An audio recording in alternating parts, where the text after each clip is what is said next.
안녕하세요. 오늘 저희에게 생명을 주신 우리 하나님께 감사합니다.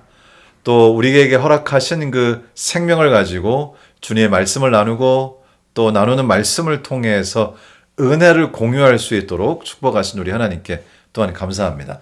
오늘 저희가 함께 나눌 말씀은 마태복음 21장 23절부터 32절까지 기록된 말씀입니다. 얼마 전에 예수님께서 성전을 정결하게 하셨죠.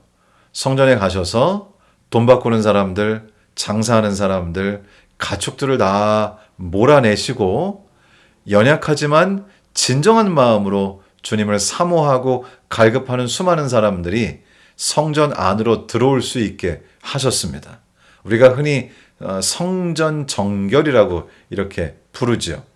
그 당시에는 대제사장들과 장로들이 갑자기 순식간에 일어난 일에 경황이 없기도 했고 또 예수 그리스도의 번뜩이는 그 영적 권위에 어찌할 바를 알지 못했지만은 그 일이 있은 다음에 자기들끼리 모여서 이야기를 하면서 정말로 예수 그리스도께서 자신들의 권위에 도전했고 도저히 용납할 수 없는 일이다 이런 의논을 한 것 같습니다. 그래서 함께 이제 대제사장들과 장로들이 예수님을 직접 찾아옵니다. 예수님을 찾아와서 예수님과 나누었던 대화가 바로 23절부터 32절에 기록되어 있습니다. 이제 예수님을 만나자마자 이들은 예수님께 따지죠. 네가 무슨 권위로 이런 일을 했느냐? 누가 너에게 그러한 권위를 부여하기라도 했느냐라고 하면서 예수님을 몰아붙입니다. 그리고 이것은 일종의 함정이었는데요. 예수님께서 이 질문을 받으시고 나는 하나님의 권위로 이 일을 하는 것이다 라든지 나는 하나님의 아들이라든지 자신이 메시아라든지 이런 식의 발언을 하시게 될 경우에 그것을 빌미로 신성모독죄로 예수를 체포하려고 했던 것이죠. 예수님께서는 물론 이러한 그들의 마음을 읽으셨겠죠. 그래서 예수님은 그들의 질문에 대답을 하지 않으시고 오히려 그들에게 질문하십니다. 침례 요한의 권위는 하늘로부터 왔느냐 아니면 인간에게서 왔느냐 이렇게 묻습니다. 굉장히 곤란한 질문입니다. 왜냐하면 그 당시에 침례 요한은 뜨거운 감자였기 때문이죠.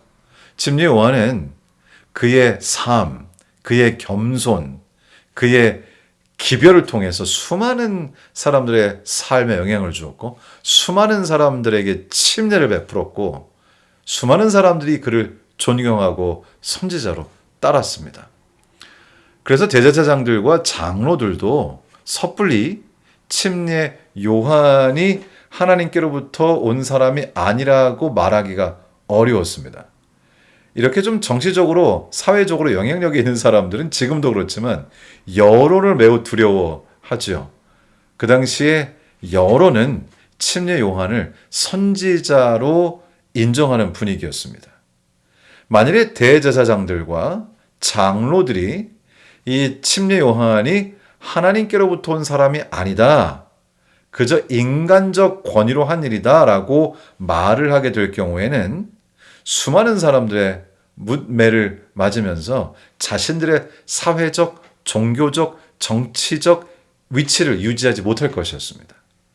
그런가 하면 만일에 이들이 침례 요한의 권위가 하나님께로부터 온 것이라고 인정을 하게 되면 그것 또한 아주 곤란한 지경에 이들을 빠뜨리게 하는 것이죠.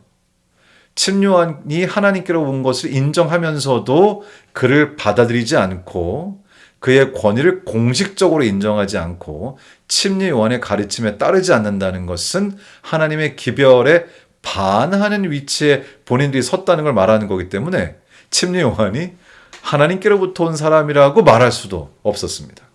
이제 예수님께서는 이것을 잘 아셨기 때문에 자신을 함정에 빠뜨리러 온 그 사람들이 더 이상 자신들이 지금 하려고 하는 그 계략을 펼칠 수 없도록 곤란한 지경에 그들을 두시게 됩니다. 그런데 예수님은 단순히 이렇게 그들을 곤란한 지경에 두는 것을 목적으로 이 말씀을 시작하신 것은 아닙니다.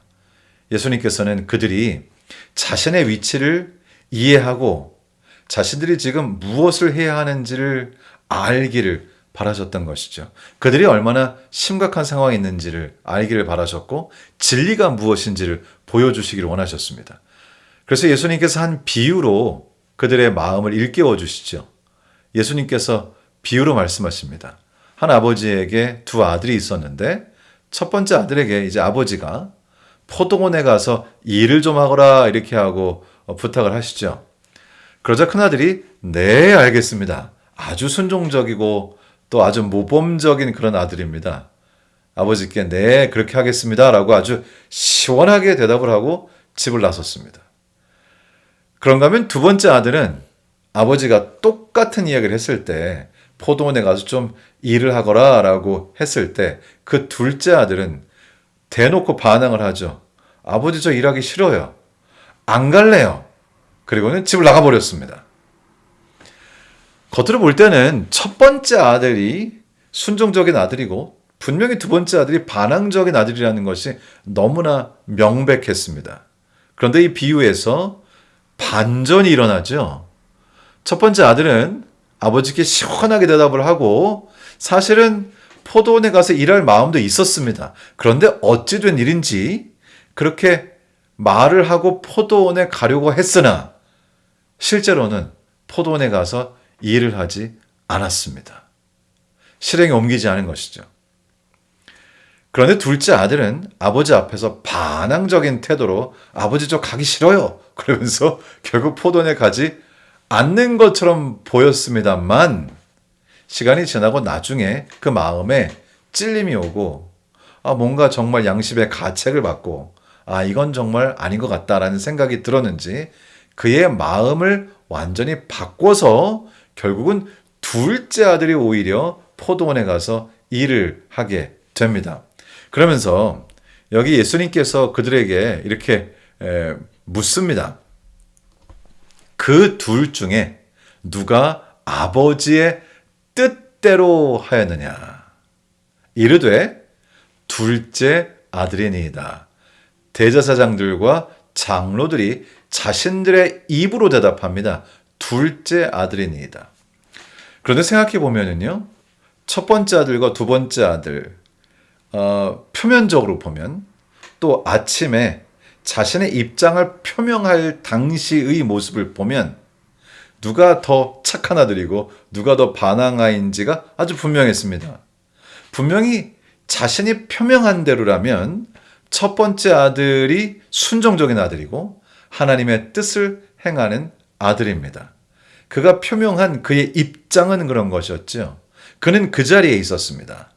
그런가 하면 둘째 아들은 자신이 자신의 말로 표명하며 아버지가 시킨 일, 즉 아버지의 뜻을 이루는 것을 싫어하는 입장에 섰습니다.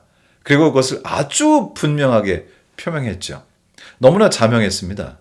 누가 아버지의 뜻대로 행하는 자인가? 첫째 아들이 아버지의 뜻을 행하고 둘째 아들이 아버지의 뜻을 거역하고 반항하는 아들의 입장을 분명히 표명했습니다. 그렇지만 그들이 표명하고 또 자신이 서 있는 위치와 실제로 그들이 행한 행동은 오히려 그 정반대가 되었다는 것이죠. 예수님께서는 여기서 두 부류의 사람들을 말씀하고 계십니다. 여기 31절에서 분명하게 설명도 주시죠. 31절을 읽어보겠습니다. 그 둘 중에 누가 아버지의 뜻대로 하였느냐? 이르되 둘째 아들이니이다. 예수께서 그들에게 이르시되 내가 진실로 너희에게 이르노니 세리들과 창녀들이 너희보다 먼저 하나님의 나라에 들어가리라. 지금 주님께서는 큰아들과 작은아들에 관한 비유를 통해서 대제사장들과 장로들로 대변되는 그룹과 세리들과 창녀들로 대표되는 그룹을 나누고 계시는 것이죠. 이들의 지금 그 모습을 보면, 입장을 보면 대제사장들과 장로들은 하나님 편에 서겠다고 표명한 사람들입니다. 하나님의 뜻을 이루겠다고 말하는 사람들입니다. 하나님의 뜻대로 행하겠다고 말하는 사람들이죠. 그들이 가지고 있는 위치 자체가 그렇습니다. 그런데 여기 세리들과 창녀들이라는 이 표현 자체가 하나님의 뜻대로 하지 않겠다는 것을 표명하는 자리에 있는 사람들입니다. 세리라고 하는 사람들은 그 당시에 로마 제국이 부과하는 세금을 유대인들로부터 걷어들여야 되는데, 그 위치 자체가 자신이 걷어들이기를 원하는 만큼 마음껏 걷어들인 다음에 로마 정부에는 그 정부가 원하는 일정한 액수만 세금으로 지불하면 됐기 때문에 그 제도상 세리의 자리에 있다는 것 자체가 돈을 착복하겠다라고 하는 것을 의미했습니다. 세리가 되겠다고 승인하는 것 자체가 민족을 배신하겠다고 말하는 것이었습니다.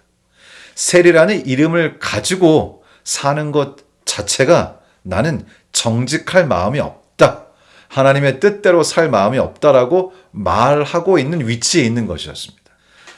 여기 성경에 창녀들이라고 된 이 표현은 무엇인가요? 이것 역시 그들의 생계 유지 방식이, 그들에게 붙여진 이름 자체가, 호칭 자체가, 하는 일 자체가 이미 하나님께서 원하시지 않는 것을 하는 것을 통해 나는 먹고 살겠다라고 말하는 것이었기 때문에 세리가 되고 창기가 된다는 것 자체가 이미 하나님께 반항한다라고 하는 입장에 서는 것이었습니다. 그러니까 마치 첫 번째 아들이 아버지 제가 그렇게 하겠습니다 라고 말했던 것처럼 대제사장들과 장로들은 그런 위치에 있는 사람들이었고요. 또 둘째 아들이 아버지 저는 가지 않겠습니다, 저는 반항합니다, 이렇게 아주 직접적으로 표현을 했던 것처럼 바로 이 세리들과 창녀들의 위치에 있는 이분들은 결국 둘째 아들의 위치에 선 사람들이었죠. 그런데 예수님께서 지금 주시는 말씀은 이것입니다. 그런데 막상 침례 요한이라는 사람이 와서 진리를 전하고 누가 보아도 겸손하고 정결하고 영적인 생활을 살고 가식이 없고 세속적 욕망이 없고 구약 성경의 말씀들을 통해서 사람들에게 메시아를 소개하는 그 삶 자체가 사람들에게 진정한 진리가 되고 있었던 그 침례 요한의 기별이 왔을 때 그 기별을 받아들이는 태도는 예상과는 완전히 달랐다는 것이죠. 대제사장들과 장로들은 하나님의 뜻을 따르겠다고 하는 위치에 처한 입장에 있는 사람들이었으나 너무나 자명해 보이는 침례 요한의 기별을 받아들이지 않았습니다. 그런가 하면 이렇게 누가 보아도 하나님께 반항하는 듯이 보이던 그러한 위치에 있던 사람들은 침례 요한의 진실된 기별이 다가왔을 때 오히려 그것을 받아들임으로 자신의 생애를 완전히 바꾸는, 자신의 생애에 온전한 새로운 삶을 시작하는 그런 모습을 보였다는 것이죠. 32절에서 이렇게 말씀하십니다. 요한이 의의 도로 너희에게 왔거늘 너희는 그를 믿지 아니할 수되 세리와 창녀는 믿었으며 너희는 이것을 보고도 끝내 뉘우쳐 믿지 아니하였도다. 와, 이것은 저희들에게 조금은 충격적일 수도 있는 기별을 전합니다. 여러분이나 저나 본인이 그렇게 원하든지 원하지 않든지 자신이 어떤 사람이라는 것을 표명하는 위치에 있습니다. 저는 목사입니다. 그래서 저는 하나님을 믿는 사람이고 하나님의 말씀을 전하는 사람이고 하나님 편에 선 사람입니다. 제 입지와 제 위치 자체가. 혹시 이 방송을 보시는 분들 가운데 장로님들이 계시다면 그 장로님이라고 하는 위치 자체가 어떤 사람임을 사람들에게 표명하고 있는 것이죠. 집사라고 하는 그 위치 자체가 무엇인가를 표명하고 있는 것이죠. 그리스도인으로 살아가는 것 자체가, 교회를 다니고 그리스도인이라는 이름을 가지고 살아가는 것 자체가 이미 하나님의 뜻대로 살겠습니다라고 하는 자신의 입장을 표명하는 위치에 있는 것이죠. 특별히 우리 재림 성도들은 성경 말씀대로 정말 사는 그리스도인으로 살아간다고 하는 것을 표명하는 위치에 본을 두고 있는 것입니다. 그런데 한 가지 충격적인 사실은 여기서 실제로 하나님의 뜻을 행하는 것과 그들이 사람들 앞에서 표명하는 입장과 그 위치의 모습과는 꼭 일치하는 것이 아니라는 것이죠. 오히려 그 반대였습니다. 결국 우리 주님께서는 저에게 지금 말씀하십니다. 우리 주님은 내가 무엇을 표명하는 자리에 있든지, 내가 어떤 레이블, 어떤 이름을 가지고 있든지, 어떤 위치를 가지고 있든지, 그것이 내가 하나님의 뜻을 이루고 있다는 것과 크게 상관이 없을 수도 있다고 말씀하세요. 어떤 분들은 가까이 잘 모르면 겉으로 보이는 표명된 모습을 보고 아이고 저분들은 하나님의 뜻대로 살기를 원하지 않는 사람인가 보다라고 우리가 판단하기 쉽습니다. 그렇지만 정말로 우리가 하나님의 뜻을 이루는 사람인가, 정말 주님께 순종하고 정말로 하나님의 나라에 영원히 살게 될 사람인가 하는 것은 그 사람이 지금 자신이 어떤 입장에 있다고 사람들에게 표명하는 자신의 위치, 자신의 입장 이런 것과는 관계없이 성령 하나님의 의로운 말씀, 성령 하나님께서 내 마음속에 주시는 감동, 내가 반응할 수밖에 없는, 이렇게든 저렇게든 반응할 수밖에 없는 그런 성령 하나님의 내 마음속에 주시는 이 기별, 내 폐부를 찌르는 성령 하나님의 감동과 그리고 선택을 요구하는 기별들, 이런 것들이 나에게 왔을 때 강력한 그 기별이 내 마음을 두드릴 때 내가 그것에 실제적으로 어떻게 반응하느냐 하는 것이 우리의 운명을 가른다고 말씀하시는 것 같습니다. 그 당시에 많은 사람들에게 있어서는 하나님의 뜻을 이루기 싫고 이루고자 하지 않는다라고 하는 것을 표명하는 위치에 있는 사람처럼 보였지만 막상 침례 요한의 기별이, 진리의 기별이 그들의 마음에 다가왔을 때 그들은 모든 것을 내려놓고 버리고 그 기별을 받아들이고 그 기별대로 살게 됐습니다. 오늘 저희가 또 하루를 살 텐데요. 우리는 오늘 하루를 살 때 여러 가지 이름으로 살 것입니다. 목사로, 장로로, 집사로, 성도로, 그리스도인으로 우리가 가진 위치에 따라서 여러 가지 입장 자체가 표명하는 모습이 있을 것인데요. 때때로 우리는 그 뒤에 숨어서 나의 진실된 모습을 가리거나 나의 실제적인 모습을 들여다보지 못한 채 내가 지금 이름 붙여진 이름에 충실하느라고 그렇게 살아가는 때도 있는 것 같습니다. 그러나 우리 주님은 오늘 말씀하십니다.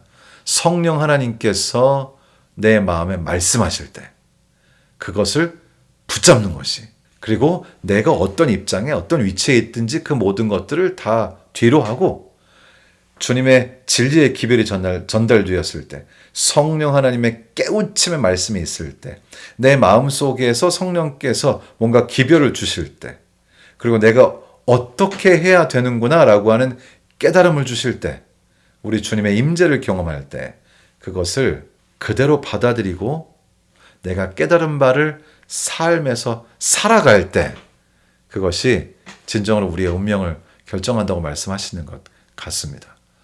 또 오늘 하루를 살아가실 텐데요.